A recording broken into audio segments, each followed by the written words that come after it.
Bonjour, je m'appelle... Non, en fait, je ne m'appelle pas. Je n'ai pas de nom, ni de papier.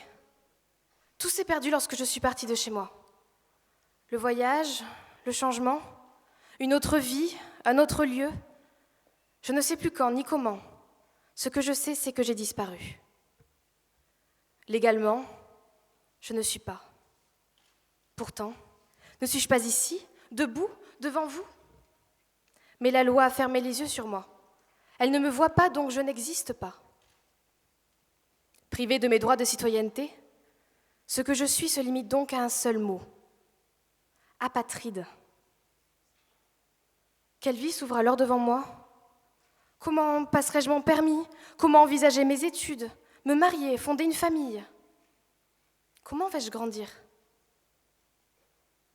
Les services essentiels me sont interdits et je ne peux même pas recourir à la justice pour protéger mes droits. On ne peut pas se construire sans fondation légale. Je n'ai pas d'identité officielle, ni de nationalité. Je suis invisible au regard de la société. Elle ne me voit ni ne m'entend. Pourtant moi, j'ai entendu parler de cette fameuse convention relative aux droits de l'enfant. J'ai entendu que tous les enfants ont droit à une identité. C'est l'article 7. À une éducation, c'est l'article 28. À une protection, article 6.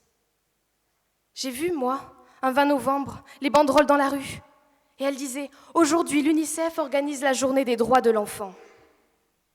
Et j'ai vu Paul, j'ai vu Karim, j'ai vu Samia et j'ai vu Tchen. Ils étaient tous là pour affirmer que tous les enfants ont les mêmes droits. Et moi, je suis comme un bandit.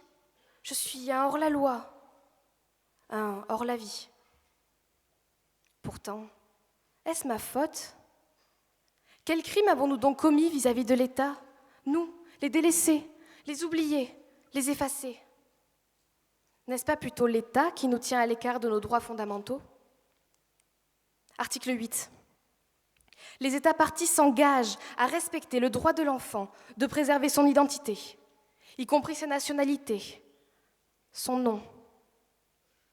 Si un enfant est illégalement privé des éléments constitutifs de son identité, ou de certains d'entre eux, les États parties doivent lui accorder une assistance et une protection appropriée pour que son identité soit rétablie aussi rapidement que possible.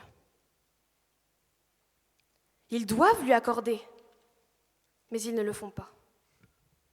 Alors, que nous reste-t-il ? J'ai fait un rêve, car le rêve est pour nous la seule possibilité, aujourd'hui, d'envisager une vie. Dans mon rêve, chaque enfant qui naît a la garantie d'une existence, d'une famille, mais surtout d'un nom et d'une identité. Alors, je vais vous proposer quelque chose. Rêvez avec nous, rêvez, vous aussi, d'un monde juste. Si nous y mettons de la volonté, si tous ceux qui ont réussi sous un nom et sous une identité font partager leur chance à ces enfants, les sans nom, les sans famille, un jour peut-être, les rêves seront réalisés. Un jour peut-être, cette convention adoptée en 1989 sera appliquée. Un jour peut-être, les enfants fantômes seront matérialisés. Un jour peut-être, j'aurai un corps, j'aurai une voix. Et ce jour-là, je pourrai me présenter devant vous et vous dire bonjour. Je m'appelle Léa.